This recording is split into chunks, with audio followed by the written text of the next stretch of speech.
Welcome to the Fleet Success Show, a podcast dedicated to talking about the fundamentals, standards, and best practices that empower today's fleets to achieve fleet success. Let's get into the show. Welcome back for another episode of the Fleet Success Show. Glad to have with me again Steve Saltzgiver. Hey there. Jeff Jenkins. How's it going? Good. All right, so this is probably the most exciting talk I think we've ever talked about. Wow. You just set the bar right there. Dropping it right now. Like, this is going to be amazing. Regulation. Dun, dun, Everybody dun. likes talking about regulation. Oh, that government. Right? So today we wanted to talk a little bit about regulation, its effect on fleet, things that you should be aware of, things you should be looking at, keeping an eye on. Obviously regulations everywhere we go, but in fleet, depending on the fleet, it definitely has a bigger impact than other areas. So Jeff, obviously in trucking, trucking companies are very aware of regulations since it's impacted them a lot. They have a whole agency dedicated just to them. Mm-hmm. But Steve, one of the things I know we'll talk about as we go through the episode a little bit is how it's bigger than just trucking and how regulations affect all fleets. Yep. So, Jeff, lead us off. I mean, regulation, trucking, like what should trucking companies be doing? What should they be looking at? What are some common things that they are going to run into? Well, here's the funny thing about trucking, right, is, and you'll find out most truckers feel they're overregulated, which I won't necessarily disagree, but the hours of service. I mean, how many times have the hours of service changed? Just based on some study that someone did. Used to be you could do split sleeper berth and they took it away, and then you had to rest for 11 hours and then 10 hours, and you have to take a 30-minute consecutive break. I mean, the hours of service is just weird. I think the opinion of most is like there's no actual good data behind a lot of those rules when it comes to those regulations, but the government does stuff just, I think, to do stuff at times. Well, I just read an article about that. Over all the time they put in all these FMCSA guidelines, the intent was to reduce fatalities and accidents. And guess what's never happened? It still goes up. It still goes up. It's never mitigated it. Yep. So that's in itself is a kind of an irony, because right? Like population is No, I think it's normalized. drivers. No, It's normalized and it's still increasing. it's still increasing. Yeah. And I don't think it's because of population or drivers. I just think it's because there's more distractions on the road. And because there's more distractions with cell phones or whatever else is going on, while those numbers can go down, they typically don't because of what's out there, But not only hours of service, but also, when it comes to DOT, there's, the CSA scores and which no idea what talking heads got together to figure out CSA scores, because a driver gets a violation, that driver's violation goes on their record for several years, and then it also goes on the trucking company's record for several years. And even if you fire that driver because of unsafe or whatever the case may be on CSA, it doesn't matter. It still stays on your scores. So even if you make the right adjustments, if you make a bad hire, no matter what you did to go through the right process, it's still going to hit you. And then they've got you weighed against companies that are, in quotes, your size or like. Well, the problem is that there's a company that's got 5 trucks that's now in the same group of a company that's got 250 trucks. And now you're graded against that 5 truck carrier as a 250 truck carrier. And you've got a lot more issues you can have with 250 trucks. There's a lot more exposure. Yes, absolutely, than with just 5. So it's, there's a lot of different things, I think, that really screw up, and which confuses the truckers because they're like, wait a second, this doesn't make any sense. But unfortunately, it's the federal government, so you got to go through and Well, do it. I think they give you an out on that. You have the process to do a data queue and try and get that purged from your record, but I think it's underused. I think it's bureaucratic, and a lot of people don't understand it. In other words, you can get stuff expunged, but you have to know what you're doing to have that happen. Well, but in a lot of cases, it doesn't get expunged, and that's part of the problem. And not only does it not get expunged, but the process to go through and get it expunged. Oh yeah, it's onerous. Yeah, it's very, very long, and really, it's just someone's opinion. Oh, okay, yes, or oh, okay, no, right? So there's no set, clear, defined rules. It is complicated. It's very, very complicated. Yeah. We figured at Republic when I was there, somewhere around 6% of our costs were due to regulatory, somewhere in that neighborhood. Just to stay compliant, just compliance, and that was emissions only. I'm not talking about this other stuff, but in 2010, our costs went up almost 6 to 10% just for compliance with emissions. Wow. Yeah. So it can be costly, this regulation to a business. Well, so I think that's one of the key things too, like regulation in trucking, but like emissions regulations Yep. hit every single CAFE standards. industry, right? As long as it's a diesel engine. Yep. Yep. Diesel engines, but they're also, mandating for the OEMs. And so we're seeing that push too. You're seeing all these model years coming out in trim levels where like they're really pushing the OEMs to have more fuel efficient vehicles and things of that nature, which is, it's good. We want more efficiency. But they're also, because of some of the things that they have to sacrifice to get there, it's interesting how it's impacting every fleet because of those things. Well, just look at the car prices, Right. right? Over the last 10 to 20 years. I just bought a car now. It costs almost as much or more than my first house, and that's less than 20 years ago. Yeah. Well, and you could say that's inflation, but a lot of that has to do with government regulation and all the add-ons. requirements for Yeah, that vehicle. exactly. And I get there's a lot of things that make us safer, right? And that's not a bad thing to make us safer. Right. But let the market figure that out. Yeah. Don't force me to do it. You talked about when the emissions came out. Geez, any year model truck in 2010 was terrible. It was the worst truck because you always had these regen issues. You didn't know what was wrong. Like everyone was trying to hurry up and shove through these emissions friendly engines with the DEF systems. So they wouldn't get penalized by the So government. they wouldn't get penalized, but they didn't test it, right? There wasn't enough testing because anybody that tested it found out that after about 5,000 miles, you were going to have regen issues. Yep.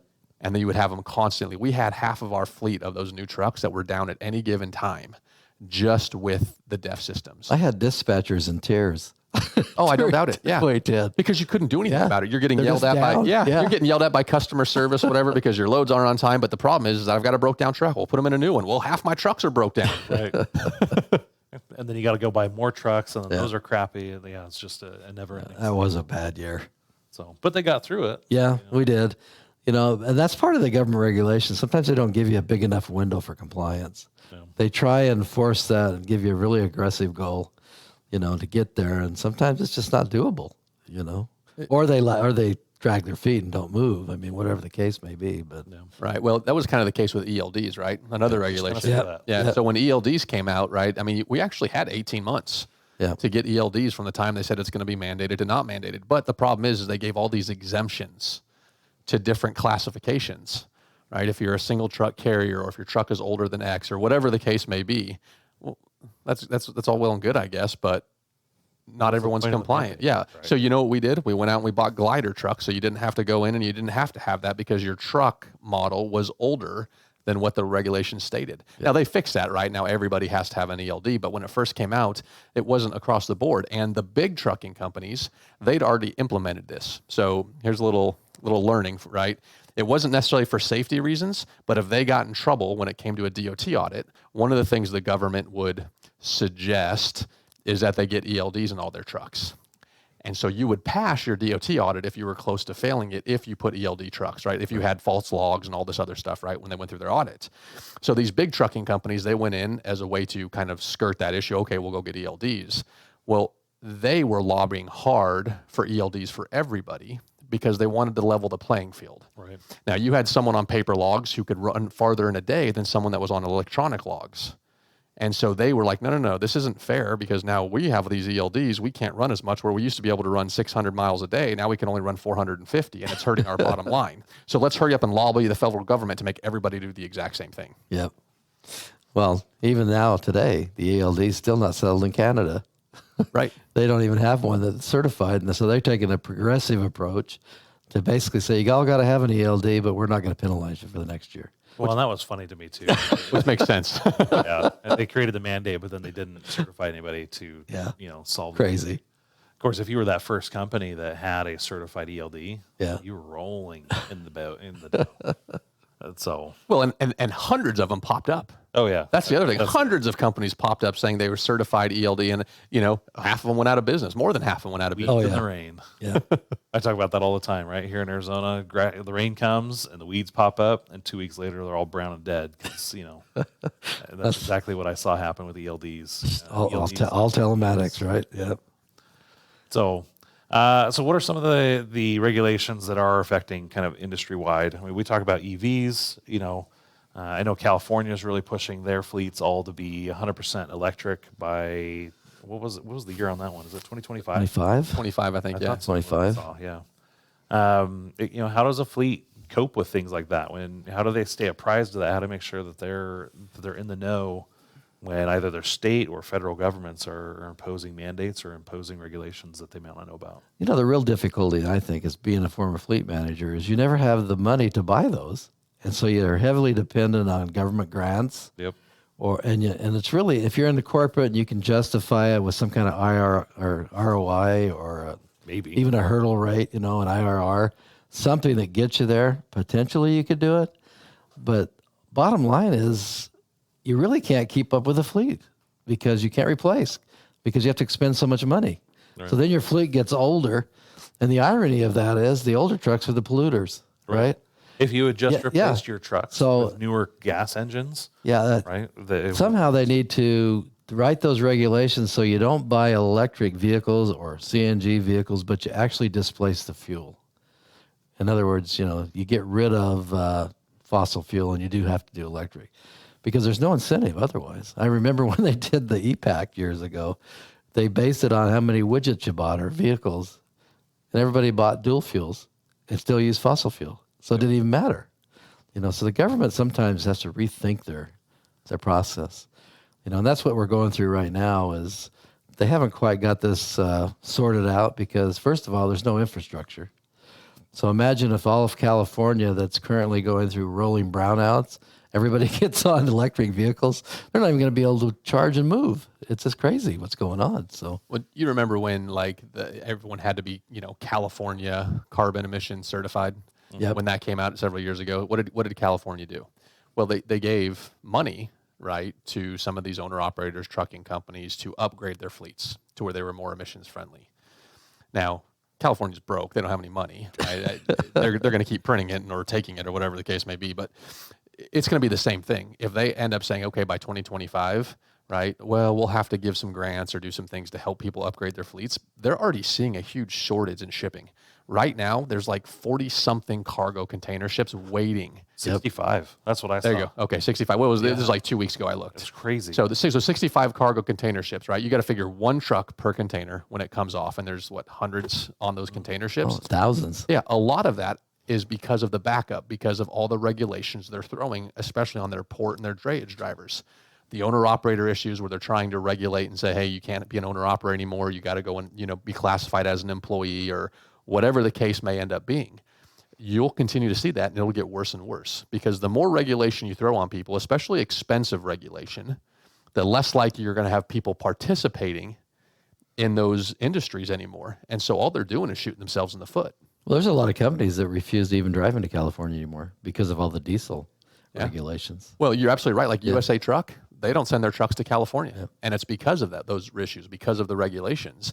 Knight, they pulled their terminals out of California because of the regulations. Now, a lot of this had to do with like some of the worker regulations that they had, but there's even companies that won't even hire drivers that live in California because of all those rules and regulations and the different things that you have to follow when it comes to states like that. Now, I'm saying California because we're on the West Coast, right? But I mean, there's a lot of other states that are the exact same in the East Coast, right? New Jersey's pretty bad when it comes to some of that regulation. New York, I mean, just a lot of these states, they're just trying this overreach, and it's really affecting these businesses. When you think about right now with all the supply chain shortages we're having, that probably are sitting out there in the ocean somewhere in the port ready to come in, but we have no one to move it.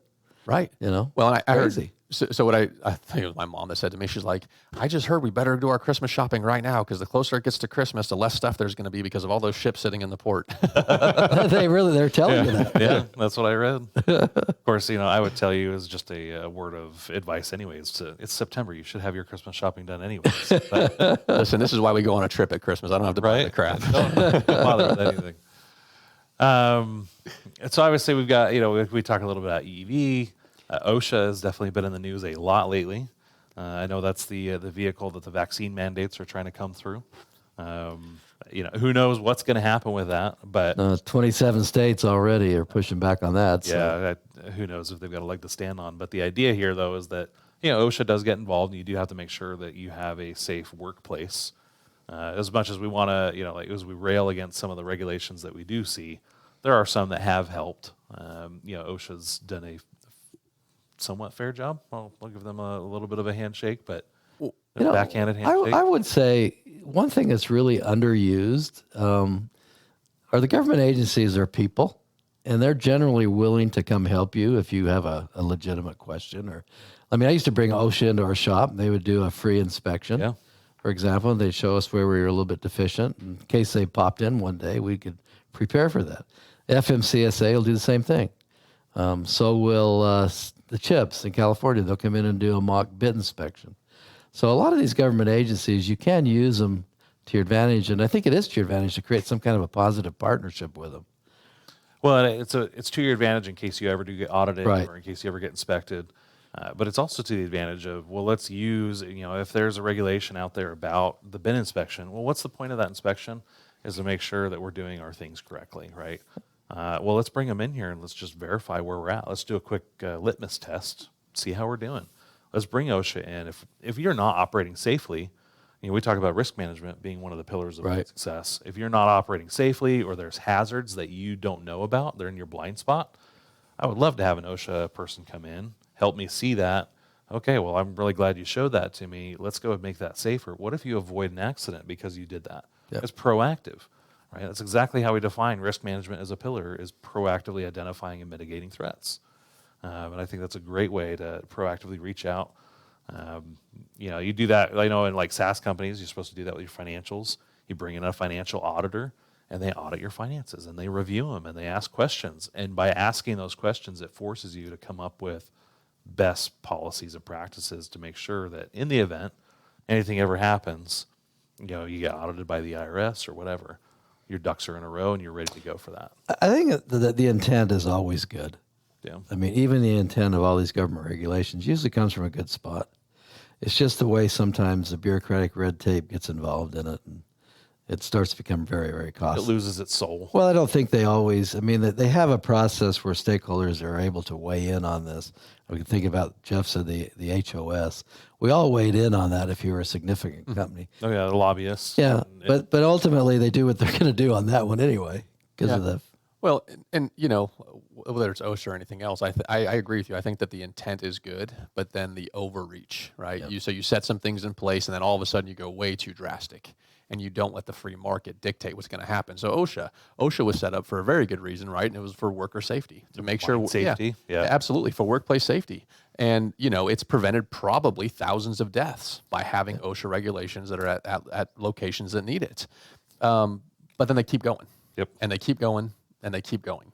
And it ends up being more costly, which means, goods and services are more expensive. And so, you're right, the intent's good, but at some point you have to sit back and be like, okay, we're going to stop. We created a monster, Yes. right? Because we all know, right, you give the government power, they're never going to give it back. They're going to keep taking more and more and more. And that's what we've seen. Yep. Well, yeah. The last administration, you couldn't write a regulation unless they got rid of a regulation. So, there is ways you can do that. But I think if you're just generally in that job, you kind of take it upon yourself as the owner of that job to create regulations. It's almost a self-perpetuating process. Yeah. Right? I mean, if you got rid of OSHA, right, there'd be a lot of companies that did not follow OSHA regulations. There'd be a lot of, on any of these, right, DOT, whatever, there'd be a lot of companies that wouldn't follow these regulations. But what would end up happening is that people would probably die, right, which is a bad thing. I think we'll all agree on that. But those companies will go out of business. Yeah. And then the smart companies who are still following the guidelines, still practicing safety, still practicing risk management, they'll flourish and they'll become more successful. So at some point, the market will adjust and allow, the good companies to succeed and the poor companies to not. It's interesting you say it like that, and it almost makes it sound like, the government bureaucracy is actually keeping crappy companies alive. Wait a minute, what? Right? Like it's floating. It's That's exactly what's happening because we're allowed to be mediocre. Yeah. Right? Well, we're only going to do the bare minimum. Well, the bare minimum is here, and so it's kind of funny you think about it that way. Well, it's very true though. Yeah. That's, I hate to say that, but every time the government gets into anything, they bring everything to mediocre. Think about education, all right? Well, we can't really talk about education here in Arizona. We got no legs to stand on here. All right. So, any other thoughts you guys have other than beyond us just bashing on the government? Well, I can bash a lot harder than I have been. So we've been pretty tame in here at this point. We don't really have the most competent government. All right. Well, that silence tells me that we're reaching the end of the episode here. I just don't want to get audited. Right. So we better just stop this right now. Stop right now. Yeah. Like seriously, they're coming after Not me. need the IRS poking around here. Well, because I'll tell you what happens with an IRS audit, right? I have the privilege of knowing several auditors, or at least one, and he's like, yeah, we've got one job, and any audit we do, we always have to find at least one thing. Yeah. Right. And so it doesn't matter how squeaky clean your books are, right? We have to find one thing. I remember, we got audited probably several years ago. And since that audit, we've never been able to have a Christmas party the way that we used to. We used to do these big things, it was like a raffle, and there's drawings and gifts and TVs and vacations. No more, because the IRS is the no fun league. I can tell you the same thing happens with DOT roadside inspectors. Yeah. They have to find something. They have to find something. Yep. And no matter how ticky-tack it is, Yep. and it could be the squeaky clean fleet, but they will find something. they have to, Yeah. because It they've got to justify justifies their job. existence. Yep. So it is it is better to be proactive so that whatever they do have to find, hopefully it's really small, like not classifying your gifts as a taxable income item, right? Or, it's something as simple as like maybe a turn signal's out, or, your mud flap's not high enough or something. Hopefully it's something that they don't take you out of service for. Right. That's the main issue. Yep. So, A chafed hose. right. Yeah. We can deal with that. Thank you. So with that, any questions, comments? If you totally think we're off the rails, email us, podcast@rtafleet.com. Or if you love everything that we said today and you're a fellow like-minded thinker, email podcast@rtfleet.com. Again, tell all your friends about Fleet Success Show, and we'll be seeing you online, LinkedIn, Facebook, Twitter, and we will see you next time. America. Till next time. Thanks for joining us on this episode of the Fleet Success Show. If you liked our show, we'd appreciate your 5-star review. Be sure to subscribe anywhere you listen to podcasts and come hang out with us anywhere on social media @Fleet Success. See you next time.